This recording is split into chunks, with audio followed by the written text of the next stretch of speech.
إلى ولي المؤمنين والسكون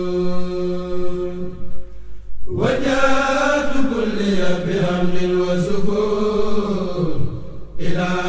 ولي المؤمنين والسكون teewaayu sant si yàlla sunu borom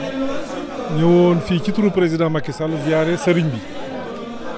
ñëwoon na fi defal ko boppam ni ma ko waxee léegi waaye digganteem ak Touba ak digganteem ak sëriñ bi daanaka lépp luñ ci def xeeb na ko moo tax mu ne woon ma tey naa ànd ak ñenn ci gouvernement bi ñëw fii santal ko sëriñ bi sàkku ci moom ñaan li jiitu ci ñaan yi mooy yàlla def ci réew mi jàmm li muy ñaan mooy sëriñ bi yàgg fi te wér li muy ñaan mooy ñi fi ñëw ñëpp ñëw fii ci jàmm ak salaam dellu ci jàmm ak salaam fekk seen njaboot ci jàmm ak salaam màggal bi fekk ñu ci nawet muy ñaan yàlla may ñu ndox mu bari te barkeel loolu mooy kàddu yi nga xam ne président santoon na ma ko ma waxtaan ak sëriñ bi waxtaan ak autorité administrative yi xool ndax la nga xam ne santoon nañ leen ko ndax def nañu ko lépp ñu ngi sant bu baax nag ndax li nga xam ni ñu ngi ko doon xaar ci gouvernement bi def nañ ci lu bari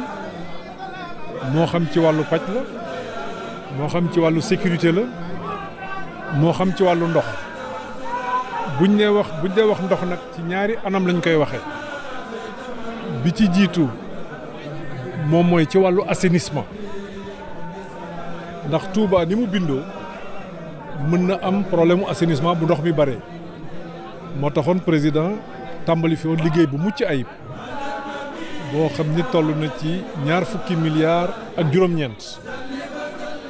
loolu ñëw fekk si yeneen 20 milliards yoo xam ni def nañ ko fii depuis 2012 liggéey boobu nag dina yegg incha allah dina yegg ci mois de décembre bi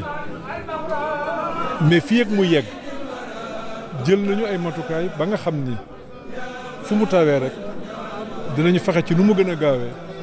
ndox mi mën a dem loolu moo tax ñu def fi ay forage yu bari ndax suufu Touba dafa naat macha allah bu tawee tuuti rek ndox mi day ball am na ay forage yu ñu fi def pour xëcc ndox moomu def nañ fi 40 forage yoo xam ni moom la nit ñi di jëfandikoo pour naan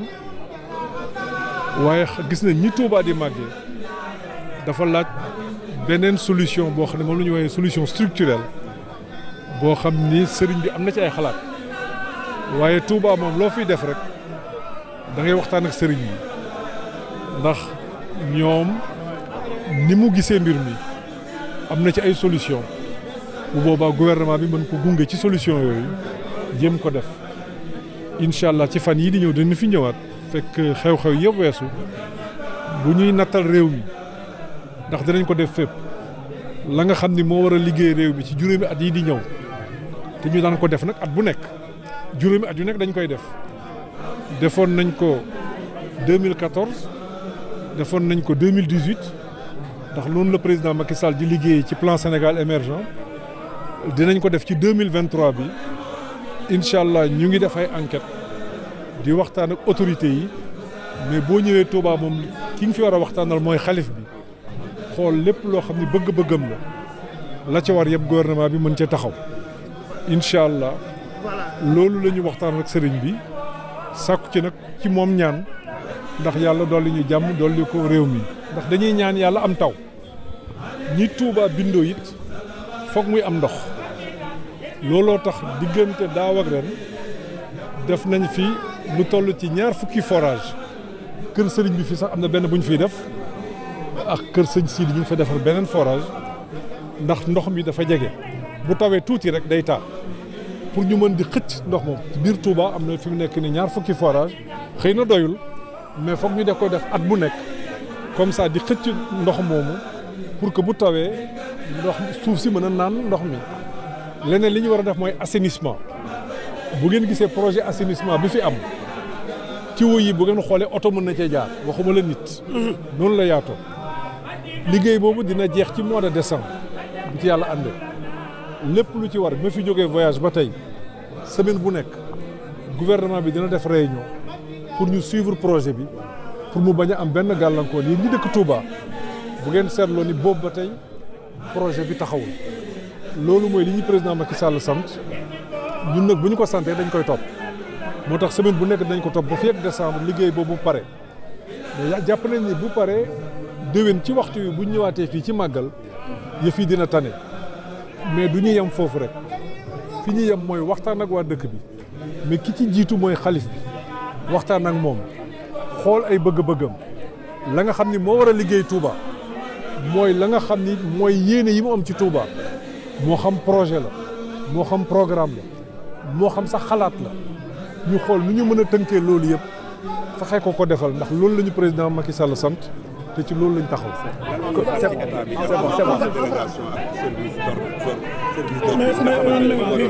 waaw service d'ordre bi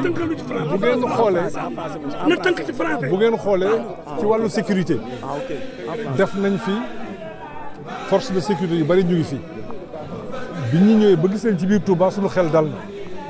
kon dinañu mën a jàppale nit ñi jàppale askan wi laa bëgg a wax sàmmale leen seen alal